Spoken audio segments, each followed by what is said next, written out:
Hello everybody, hope you're doing well. Welcome back to another episode of CSGO News, and hopefully going to be kind of a weekend recap for all the things that happened this past week. Of course, the two main stories going to be about Seized and Gambit Gaming. Did they throw a match in Mountain Dew League? On top of that, we're going to talk about DaZed and his gambling video, his stint with WTF skins, and if he actually did rig that bet, and some other things out there in the news right now. Obviously, a big week of roster changes out there. A lot of big team changes have already happened this week, and so of course, right now we're only left with a few free agents out there, mainly Mixwell, which we'll talk about later on. So first off, I do want to hop in the first story, and talk about Seized. Of course, just taking part in Gambit Gaming. He's now currently on a 3-month loan with them, and one of his first matches with the team, he has now been alleged to apparently actually throwing a game. And why I want to talk about this is because, of course, we've had many people already talk about this. Richard Lewis, his video will be down below, what you guys think, or if you guys want to see his opinion on this. I'm going to give you guys my opinion, and of course, show you the clips. Now, they're going to start playing on screen right now. He does have a whole low light reel. I'll link that video down below as well, of his game versus the team. Ironically enough, of course, it's Mountain Dew League. They're going to have funny names.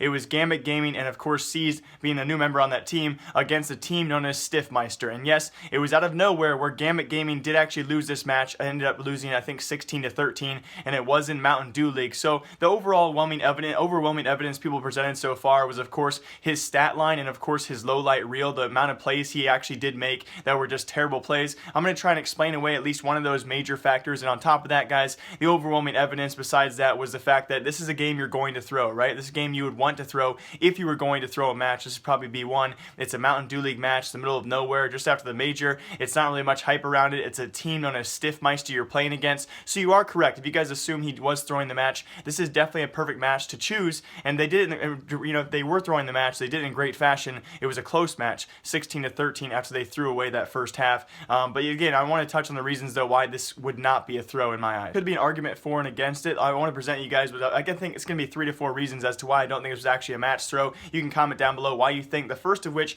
could be argued for or against on this reason. The fact is this: he just joined Gambit Gaming. Now, again, it doesn't really say if someone's been with a team for a long time he's not going to throw, and vice versa. If he's been with the team for a short time, he's not going to throw. But I would say he's not willing to throw away his career in any instance, like Richard Lewis makes note of. There's no way this guy's going to risk on one throw-in match, probably for what you would guess would be a couple $100s worth of skins. There's no way he'd risk that just for the rest of his career or for at least a 2-year ban. I don't think any pro player currently nowadays is really thinking about this, especially where salaries are where they at, with the top tier scene. A guy who plays for Gambit Gaming now probably making a pretty fairly high salary compared to other players out there. There's no logistical reason why he would actually throw this match. Now, alongside that as well, evidence out there is of course Mo and Adren. Historically speaking, two of the better Gambit Gaming players, obviously, and if you go watch any of their matches, guys, usually they're going to be in the top half of the team. It just so happened coincidentally, if you're going to blame Seized in this instance, well, what does that say about Mo and Adren? They actually were far below him, and if you watch the second half of this game, I think they combined for 10 kills in the entire second half, which was actually 12 rounds. So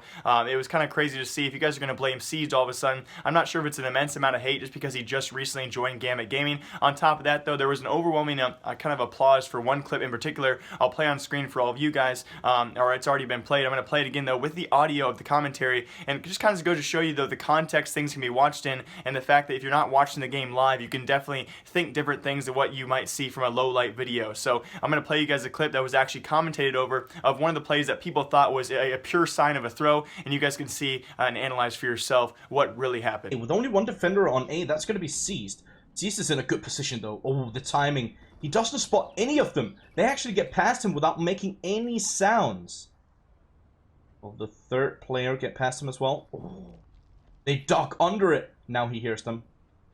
Finds one, but he doesn't check the angle, won't find the second or the third. See, given the low light video down below, the context of that video, especially with the funny, the instance of the video being made, how it's supposed to be funny, when you watch that clip inside that video, inside that context, you immediately think, oh, there's no way he didn't know they were there. He must be trolling. He must be throwing the match. There's no way he didn't see those two other guys right there. Well, in reality, they were walking. They were also crouching just out of his eye point, and I'm going to assume, guys, I'm assuming he didn't see through the wall and actually see them. Now, although he did hear one of them walking, of course, the one he did kill, he obviously did not expect the other two teammates to be there as well. So in my own opinion, I don't think that clip is very, of course, it may be a bad play on him not to check the corner first, but again, I think a lot of these clips can actually be explained away just based off poor performance, guys. I don't think it was a throw. Let me know what you guys think about that. Let's bounce off of that, though, into a more important story, I could say, and again, this kind of can bring out the hypocritical comments. I understand that, because whenever you talk about gambling now, it's almost impossible to make a point, especially because I've had gambling sponsors myself, although I'm sure you guys have seen the clips. It's actually a really, really cringy video to watch. I'm not really sure why.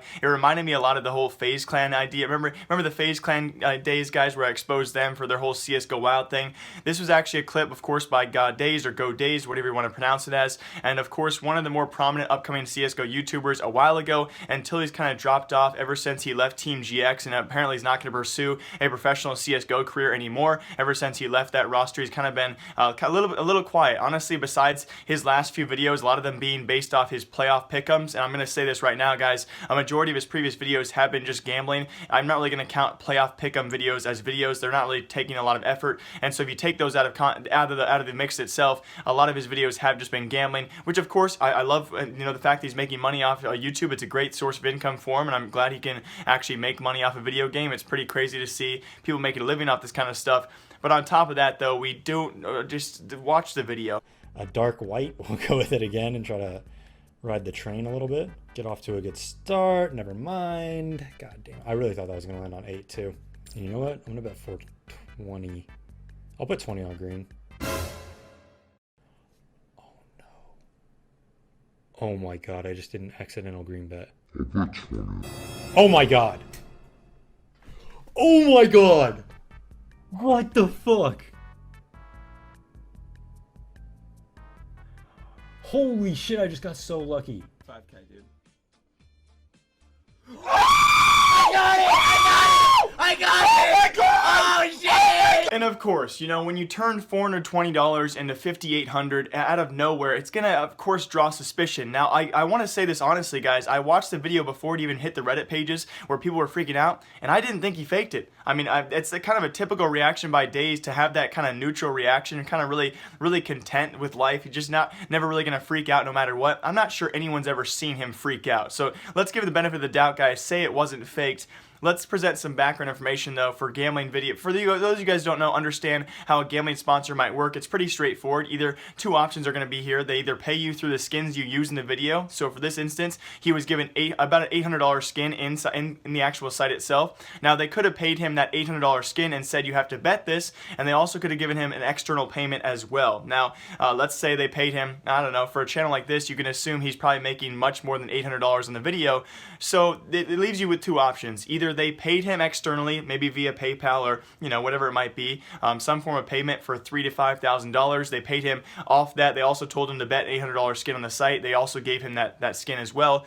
Or they gave him the Fire Serpent to bet on the site and rigged his bet, so that was part of his payment to actually entertain you guys. So logistically speaking, there's no way that he was only paid $800 to actually make that video. And so in my eyes, my opinion, I would think that maybe if it was rigged, that was indeed what they did. They rigged his bet, and so that was his actual full payment. Because for around his channel, his views, especially on his gambling content, I can tell you guys that $5,000 would probably be about the right price to pay for a guy like that for that kind of content. So I don't know. I'm not an investigator. I'm not going to make a final call on this. What do you guys think? Comment down below. Although the video was, semi-entertaining, I guess but the thing is, he just rambled on and on about how to gamble on roulette. It was just it was hard to watch. Like, Man up and win. I like betting 25% of my bet.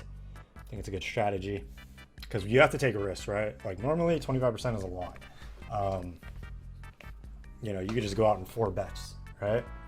But you kind of have to take risks when you're trying to 4x. I mean, we're trying to put and right now the risk did not fail. He sat there for a good 3 minutes trying to explain, like, oh, I do this, and I really just, and then out of nowhere, boom, but it did make for a lot of great funny comments in the comment section, so that was also very, very nice to see. But I guess whatever you guys think about that, I'm not going to make a final conclusion here. Alright, and it's very, very slow roster change news out there, really no CSGO news currently, so I'm going to wait a couple days to my next video, but I'm going to finish off with one last story for all you Optic fans out there, all you Mixwell fans out there. If you have not seen his Twitter recently, we now have 2 different tweets from Optic Mixwell, or I guess former Optic Mixwell, who did know French before, but he's making sure to re-enlighten all of us guys and say, yes, he does know French, and he is now going to be taking French classes 5 days a week, pretty much full-time taking French classes. Could this hint at the future of Mixwell? That would be insane to see him in the French scene, although currently we do have G2 and Envious rosters both filled up. LDLC would be a bit lower tier for him in my opinion, and we do also have a kind of an unfinished organization in Misfits, although people are thinking that if he does join Misfits, will he go back to North America? My 2 problems with this conclusion right now are Misfits are trying to go away from CSGO. They didn't want to sign the No Tenemos Nada roster. Remember, they were going to sign that Argentinian roster in North America, and that fell fell through. So I don't think they're going to try and sign anyone, although there are currently 2 Misfits players, Amanek and Dave Oduvek, both former, I believe, both former actual MVS LDLC members. So, of course, they are French players, and I don't know if he's going to join up with them or who he has in his eyes. I don't think Misfits is a reasonable kind of a conclusion for him right now, or who's looking at him and why he would be doing this, but he's hinting at something, guys, and I'm so excited to see French Mixwell. Oh, shoot, and one last thing, guys. Big map changes. It's not going to save Nuke, in my own opinion. I think Nuke is going to be the next map taken out. Hopefully, Dust 2 coming back in for our next major, but also some big Nuke changes. I'll show you guys the album right here on screen. And yes, some huge Nuke changes, guys. Catwalk is now gone. Silo's a lot harder to get on top of, and some big changes on B bomb site. I think it definitely is an improvement. I think it's going to be crazy to see how this changes the meta in terms of pro players, but I'm still not sure anyone's going to want to pick Nuke. What do you guys think about that? I still know, though, and we all know that Nuke is definitely by far and away the least played competitive map right now, but there's also a lot of other updates out there. I'm going to link 3 Clicks Phil, his video down below. He talked about all the map updates that have happened this past week, and they are tremendous, and he goes into way better detail than I could. But yeah, Nuke looks better, but it's still not good enough in my eyes. Hope you guys all enjoy. As always, my name is Jake Morale, like you. Thank you all for watching. Leave a comment down below. I got plenty of time to respond today, and seriously, thanks for watching, guys. Goodbye. Oh my god. Oh my god.